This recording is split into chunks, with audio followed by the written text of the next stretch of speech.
J'ai acheté ces deux nouvelles teintes. Burgundy et marron dans le mascara Size Up que vous connaissez peut-être de chez Sephora Collection.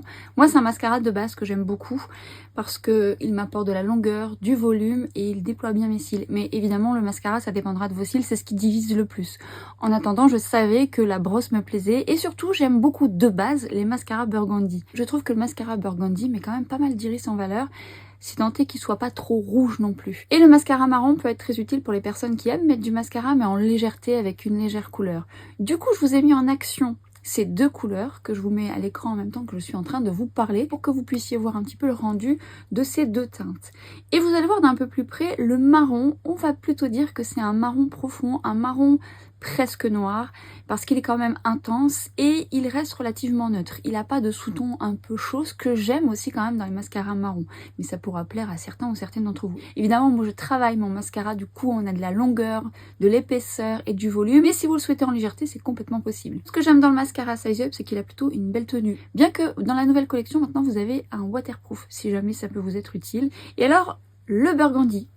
Juste une petite précision pour le packaging, donc déjà on voit bien la différence entre les deux, vous voyez, et j'aime beaucoup la couleur du packaging qui est quand même annonciatrice de ce qui nous attend. Parce qu'on est sur un burgundy mais marronné. Regardez d'un peu plus près, on peut constater effectivement que de prime abord, on aurait tendance à voir plutôt un marron.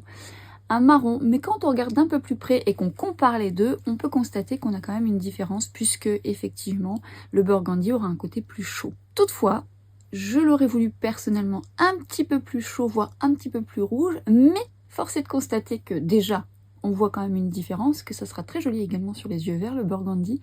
Mais on n'est pas justement sur des mascaras un peu trop chauds, un peu trop rouges, qui peut déplaire à certaines personnes qui recherchent cette petite touche d'originalité, mais qui, ma foi, est quand même assez jolie, parce que quand on les voit côte à côte, moi, ce que je peux me rendre compte, c'est qu'on voit quand même le côté beaucoup plus chaud de celui-ci, même s'il reste quand même assez foncé.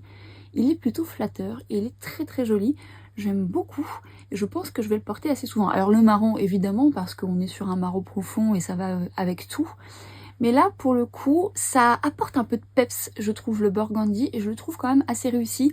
Même si moi personnellement j'aime bien les burgundis un petit peu plus soutenus. Mais ça pourra plaire effectivement aux personnes qui veulent de la couleur mais pas trop. Effectivement de loin quand on me regarde de loin on voit pas vraiment une grande différence. Cela dit à la lumière du jour au soleil on voit quand même qu'il est un petit peu plus chaud.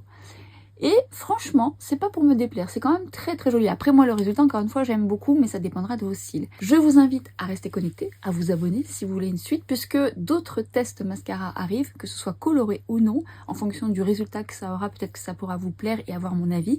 Et en attendant, je vous dis à bientôt.